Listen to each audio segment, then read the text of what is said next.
Hello everyone, welcome to Odia tutorial. आज आम पढ़ा plus two first year political science न्याय चैप्टर आउ जहाँ सब थिला ताकू आम आज शेष करदे। तो पूर्वर आम जानी न्यायर वैशिष्ट्य ता सहित न्यायर परिसर ये सबू आलोचना करी। जो मैंने पूर्व वीडियो देखी ना प्लेलिस्ट रे अच्छी आइदर डिस्क्रिप्शन बॉक्स रे भी दे देछि, जाइकी देखिपारे। आज आम जानिबा न्यायर प्रकार भेद। न्याय को साधारणतः चारिटी दिगरु विचार करी तार प्रकार भेद निरूपण करा जायछि। कौन कौन ना प्रथम हैला विधिक, शॉर्ट नोट कर दियो समस्ते। द्वितीय रे हैला राजनैतिक, तृतीय रे हैला सामाजिक, चतुर्थ रे हैला अर्थनैतिक न्याय। आमे जो ये चारोटी न्यायर दिग को विचार करा जायछि, आमे जो चारोटी पॉइंट जानिले ताहाको कौन कौन सब कुहा जाय, किपरि कार्य करे, सेथिरे कौन उपादान अछि से सब एबे जानिबा। फर्स्ट पॉइंट हमर हला विधिक न्याय। विधिक न्याय लीगल जस्टिस, जोटा कि न्याय जेते बेले प्रचलित विधि व्यवस्था एवं आईन माध्यम उपलब्ध हुए सेते बेले ताकू विधिक न्याय कुहा जाय। विधिक न्याय क्या कुहा जाए ना, न्याय जेतेबेले प्रचलित विधि व्यवस्था विधि विधान द्वारा एवं आईन माध्यम उपलब्ध हुए, आईन माध्यम सृष्टि हुए सेतेबेले ताकू विधिक न्याय कुहा जाए। एहार दुईटी उपादान अछि। कौन कौन ना प्रथमटी हैला पॉइंट वाइज लिखिदब, दुईटी उपादान अछि जथा लिखि देकी तापरे लिखिदब पॉइंट 1 आईन सर्वदा जुक्ति सिद्ध, तापरे पॉइंट 2 प्रांचल एवं सठिक हेबा उचित, जोटा कि आमर प्रथमटी। तापरे द्वितीय रे प्रत्येक व्यक्ति पॉइंट 2 दे लिखिदब, द्वितीय रे प्रत्येक व्यक्ति आईन रो शासन माध्यम रे उपयुक्त न्याय पाइबा उचित, जेउठी कहार मनमुखी इच्छा कार्यकारी हेउ नथिबो। आईन सबु बेले समस्तंग पई समान, एटा मो पूर्वर भी पढ़ैला बेले कहिछि। एथिरे कहा प्रति पक्षपातिता करा जाई पारिबो नाही, अंतर पांतर जोटा कि करा जाई पारिबो नाही। गोटिए गणतांत्रिक व्यवस्था माध्यम रे प्रतिष्ठित व्यवस्थापिका सभा विवेकानुमोदित विचारवंत आईन प्रणयन करिबा कथा। विधिक न्याय मध्य प्रत्येकंकु न्याय व्यवस्थारु निरपेक्ष न्याय पाइबाकु समक्ष बा सक्षम कराई थाए। आईन रो बलय माध्यम रे समस्ते समान न्याय पाइबाकु हकदार हेइथांती। एथिपाई न्यायालय सबु बेले आईन रो तर्जमाकु एक स्वाधीन निरपेक्ष ढंगरे न्यायटाकु प्रदान करिबा ठीक बा उचित बा करा जिबा दरकार। वास्तविक न्यायपालिकार स्वाधीन भावरे न्याय प्रदान रो पद्धतिटी सांप्रतिक चिंताधारा रे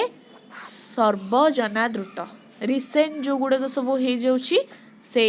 चिंतारे सर्वजनादृत। एणु न्यायपालिका हेउछि संविधानर हित रखी। न्यायपालिका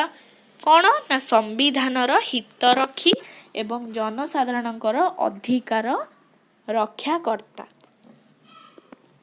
तापर आसिला हमर पॉइंट 2 राजनैतिक न्याय,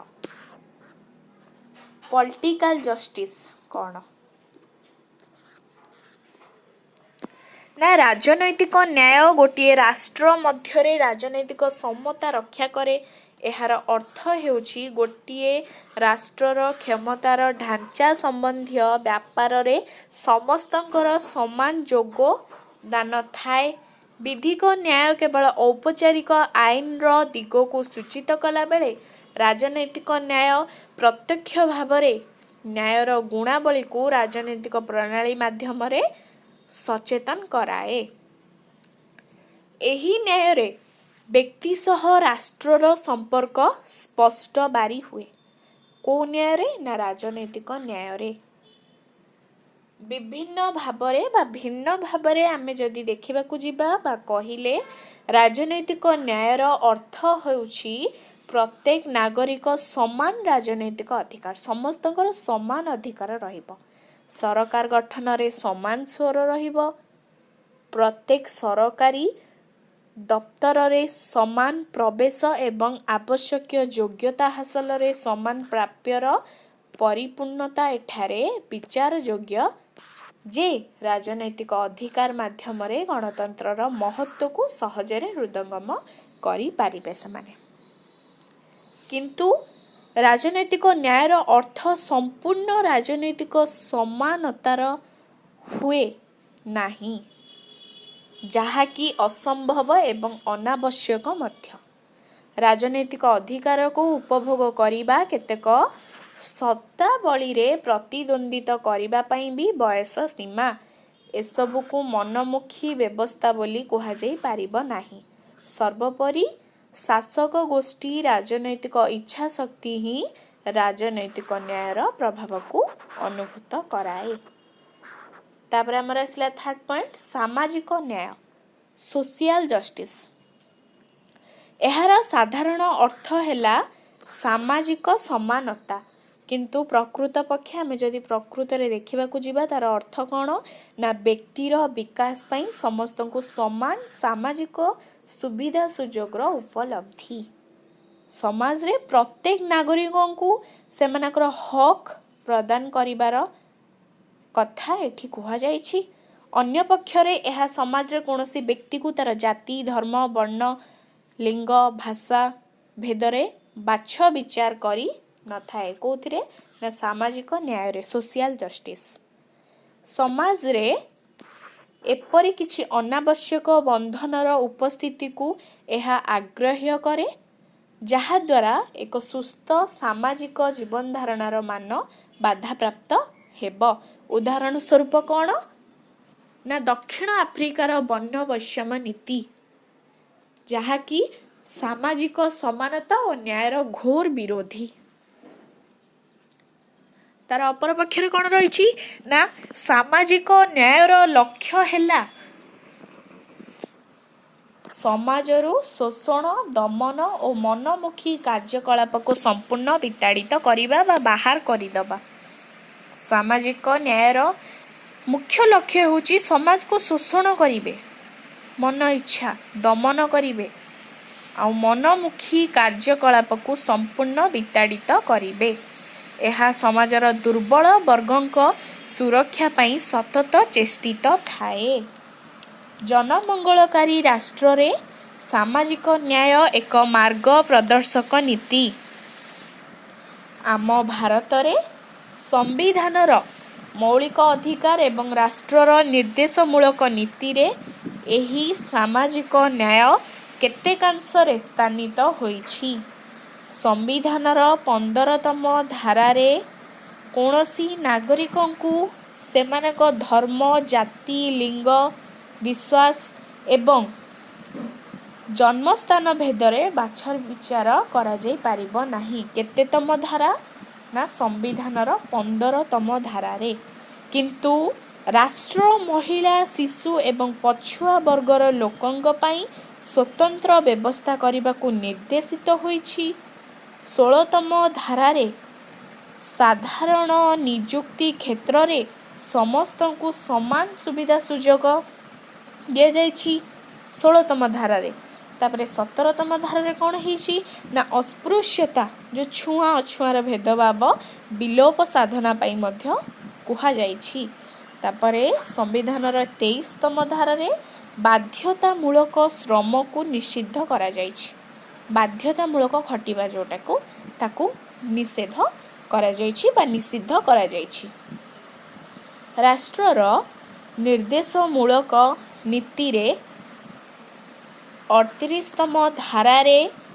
जनसाधारणक मंगल पई राष्ट्र को एक सामाजिक विधि व्यवस्था प्रवर्तन करिबा पई निर्देश रहिछि ता सहित आ कोन हिछि ना 42तम धारा कार्यक्षेत्र रे मानवीय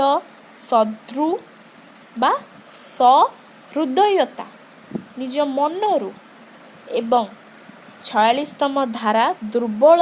ଶ୍ରେଣୀକୁ ଶୋଷଣ ମୁକ୍ତ କରିବା କଥା କହିଛି। ଯେଉଁମାନେ କି ଗରିବ ତାଙ୍କୁ ଶୋଷଣ କରିବା କଥା କୁହାଯାଇଛି, ଦୁର୍ବଳ ଶ୍ରେଣୀକୁ।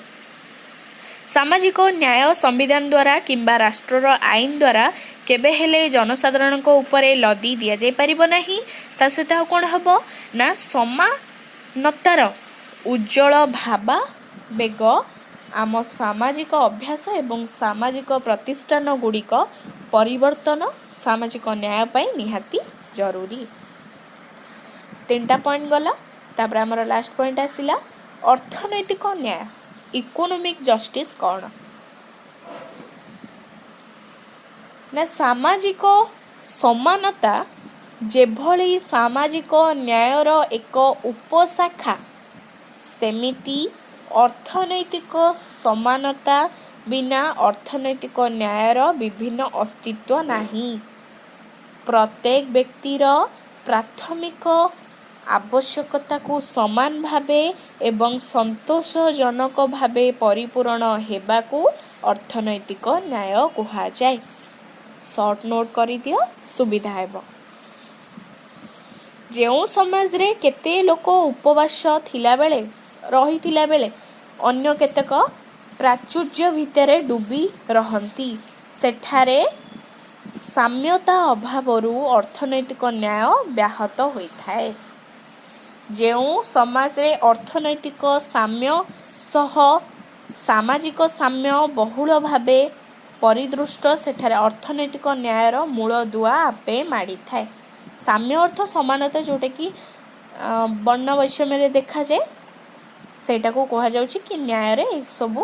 ରହିଛି। ଅର୍ଥନୈତିକ ସାମ୍ୟ ବା ଯେଉଁ ଜାଗାରେ ମାନେ କିଛି ଲୋକ ଉପବାସ କଲାବେଳେ ଅନ୍ୟ କିଛି ଲୋକ ଡୁବି ରହିଥାନ୍ତି ବା ତଳ ଶ୍ରେଣୀର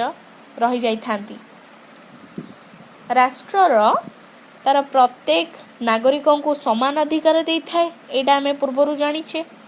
ଯେମିତି ସେମାନେ ନିଜର ମୌଳିକ ଆର୍ଥିକ ଆବଶ୍ୟକତାକୁ ପୂରଣ କରିପାରିବେ। ଅର୍ଥନୈତିକ ନ୍ୟାୟର 2ଟି ଦିଗ ରହିଛି। ପ୍ରଥମଟି ହେଉଛି ଉଦାରବାଦୀ ଦୃଷ୍ଟିକୋଣ, ଅନ୍ୟଟି ହେଉଛି ମାର୍କ୍ସୀୟ ଦୃଷ୍ଟିକୋଣ। ମାର୍କ୍ସୀୟ ଉଦାରବାଦୀ ମାନେ ରାଷ୍ଟ୍ରକୁ ଏକ ମାଧ୍ୟମ ରୂପେ ପରିଗଣିତ କରନ୍ତି, ଯେଉଁଥିରେ ରାଷ୍ଟ୍ର ତାର ନାଗରିକମାନଙ୍କୁ ସାମାଜିକ ଏବଂ ଅର୍ଥନୈତିକ ନ୍ୟାୟ ଦେଇପାରେ। ସେମାନେ ମଧ୍ୟ ବିଶ୍ୱାସ କରନ୍ତି ଯେ ରାଷ୍ଟ୍ର ତାର ଲକ୍ଷ୍ୟ ହାସଲ ପାଇଁ ଅର୍ଥନୈତିକ ନ୍ୟାୟ ପ୍ରଦାନ ଜରିଆରେ ସାଧାରଣ ଜନତାର ଆର୍ଥିକ ଆବଶ୍ୟକତାକୁ ପରିପୂରଣ କରିପାରିବ। ଯେତେବେଳେ ନାଗରିକମାନଙ୍କର ଉପାର୍ଜନର ବୈଷମ୍ୟ ଦୂର ହୋଇ ସମସ୍ତେ ସମାନ ସୁବିଧା ସୁଯୋଗ ପାଇପାରିବେ। ଅନ୍ୟପକ୍ଷରେ ଆମେ କହିବାକୁ ଗଲେ ମାର୍କ୍ସବାଦୀମାନେ ବିଶ୍ୱାସ କରନ୍ତି ଯେ ସମାଜରେ ସେତେବେଳେ ଯାଇ ସାମାଜିକ ଏବଂ ଅର୍ଥନୈତିକ ନ୍ୟାୟ ପ୍ରତିଷ୍ଠିତ ହେବ ଯେବେ ଶ୍ରମିକ ଶ୍ରେଣୀ ଉପରେ ହେଉଥିବା ସମସ୍ତ ପ୍ରକାରର ଶୋଷଣ ଅନ୍ତ ହେବ। ଶ୍ରମିକଙ୍କ ଉପରେ ଯେଉଁ ସବୁ କ'ଣ ହେଉଛି ଶୋଷଣ ହେଉଛି, ଯେବେ ତାହାର ଅନ୍ତ ହେବ ବା ଶେଷ ହେବ, ସେବେ ଯାଇକି ସାମାଜିକ ଓ ଅର୍ଥନୈତିକ ନ୍ୟାୟ ପ୍ରତିଷ୍ଠା ହୋଇପାରିବ। ଏଥିପାଇଁ କେବଳ ଏକ ସଫଳ ବିପ୍ଳବର ଆବଶ୍ୟକତା ରହିଛି। ଯେଉଁ ସମାଜ ସବୁବେଳେ ଧନୀ ଦରିଦ୍ର ଉଚ୍ଚ ନୀଚ ଏପରି ଭେଦରେ ଅସନ୍ତୁଳିତ, ସେଠାରେ ପ୍ରତ୍ୟେକ ନାଗରିକ ଅର୍ଥନୈତିକ ନ୍ୟାୟ ପାଇବାରୁ ନିଶ୍ଚିତ ବଞ୍ଚିତ ହୋଇପାରିବେ। ଏକ ଶ୍ରେଣୀହୀନ ସାମ୍ୟବାଦୀ ସମାଜରେ ହିଁ ଅର୍ଥନୈତିକ ନ୍ୟାୟର ପ୍ରକୃତ ସ୍ୱାଦ ବାରି ହୁଏ। ଆମର ରାଜନୈତିକ ଏବଂ ସାମାଜିକ ଅସୁସ୍ଥତା ରହୁଛି କେଉଁଥିରେ ନା ରାଜନୈତିକ ଓ ସାମାଜିକ ପାଇଁ ଅର୍ଥନୈତିକ ନ୍ୟାୟ ଯେ ଏକ ମହୌଷଧି ଭଳି କାର୍ଯ୍ୟ କରେ, ଏହା ନିଃସନ୍ଦେହ। କିନ୍ତୁ ଏହାକୁ ଆମେ ସନ୍ଦେହ କରିପାରିବା ନାହିଁ, କାରଣ କ'ଣ ରହୁଛି ନା ଏପର୍ଯ୍ୟନ୍ତ କୌଣସି ସମାଜରେ ଏହା ପୂର୍ଣ୍ଣ ରୂପେ ଆସିନାହିଁ। ତାପରେ ଆସିଲା ନ୍ୟାୟର ସମକାଳୀନ ତତ୍ତ୍ୱ କ'ଣ ସବୁ ରହିଛି ନା ନ୍ୟାୟର ତାତ୍ତ୍ୱିକ ଚିନ୍ତାଧାରା ପ୍ରକୃତ ପକ୍ଷେ ଅତି ପୁରୁଣା। ପ୍ଲାଟୋଙ୍କର ନୈତିକ ଭାବଧାରା ଠାରୁ ଆରିଷ୍ଟଟଲଙ୍କର ବତୀରିତ ନ୍ୟାୟ तापरे धर्मीय हितवादी ठारू समाजवादी एवं परिशेष लिबर्टेरियन स्वतंत्रवादी काल जोटा कि मुझे कही काली क्लास रे मु तुमको कही स्वतंत्रवादी क्या कह जाए जथा किए अछंती ना हायेक जे रावल्स रॉबर्ट नोजिक को पर्यंत विस्तृत होईछि तांकर सबू केबे सृष्टि हेइतिला से सबू मसिया देइछि शॉर्ट क्वेश्चन पड़िबो से गुडी को मध्य लेखि नबो लिबर्टेरियन न्याय सामाजिक न्यायर विपरीतमुखी मत प्रदान करे यह व्यक्ति केन्द्रिक तेणु यह व्यक्ति स्वतंत्रतार अभिमुख्य ग्रहण करे अर्थनैतिक भाषा रे यह अधिक पूर्ण वितरित न्याय न हेबाकु दाबी करे राजनैतिक भाषा रे यह एक संक्षिप्त राष्ट्रर राजनीति चाहे एवं सामाजिक भाषा रे यह सामाजिक वैषम्यर पक्षपाती तापरे हाइक मत कौन ना हाइक मतरे न्याय सबु बेले समाज रे उन्नति अपेक्षा व्यक्तिर उन्नति अधिक चाहे समाज रो उन्नति अपेक्षा केमती गोटे व्यक्ति उन्नति करिवो तार परिवार किपरि उन्नति करिवो से सबु न्याय सबु बेले चाहे न्याय व्यक्ति स्वाधीनता बढ़ाइबारे सहायक हेबा उचित एवं व्यक्तिर लक्ष्य पूरण दिगरे सफलतार मापकाठी हेबा उचित तांकर एही तत्व को न्यायर पद्धतिगत तत्व कहा जाए न्यायर पद्धतिगत तत्व क्या कहा जाए एठी हमें जानले हाइक मतरे प्रत्येक व्यक्ति को समान दृष्टि रे देखी आईन रो शासन मध्यरु न्याय आशा करा जाए तापरे आसिला जॉन रॉल को न्याय तत्व कौन ना दीर्घ 4 दशंधि धरी तांकर गवेषणा फलरे से उदारवादी राष्ट्र एवं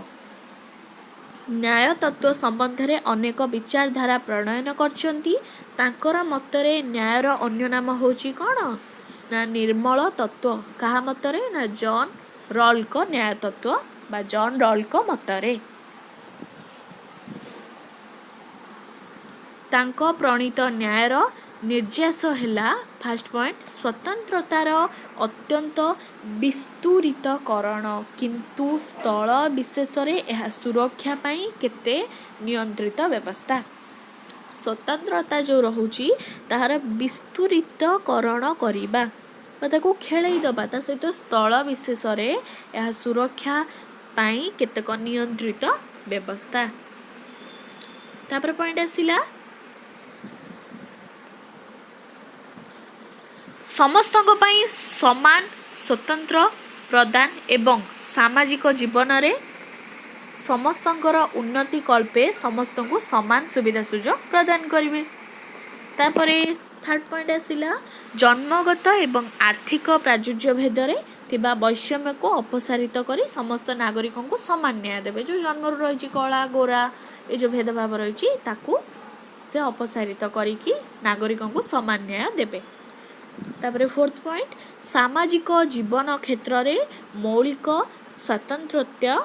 बा स्वातंत्र्य एवं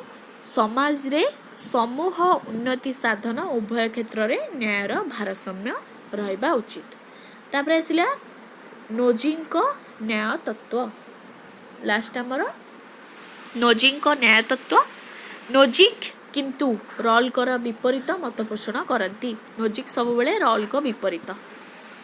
रॉल को मतरे न्याय होची एक सामाजिक गठन निर्दिष्ट व्यवस्थापित ढांचा किंतु सेठी नोजिक मतरे कौन ना प्रत्येक व्यक्तिर थिबा अधिकार को यथा संभव समस्त परिस्थिति रे समान दिया जिबा उचित तांको मतरे व्यक्तिर अधिकार हेउची न्यायर मूल तत्व परीक्षा रे जदि क्वेश्चन पड़िबो नोजिक मतरे व्यक्तिर अधिकार डैश ना न्यायर मूल तत्व बा मूल भित्ति तेणु कहार कार्यकलाप उपरे अजथा अंकुश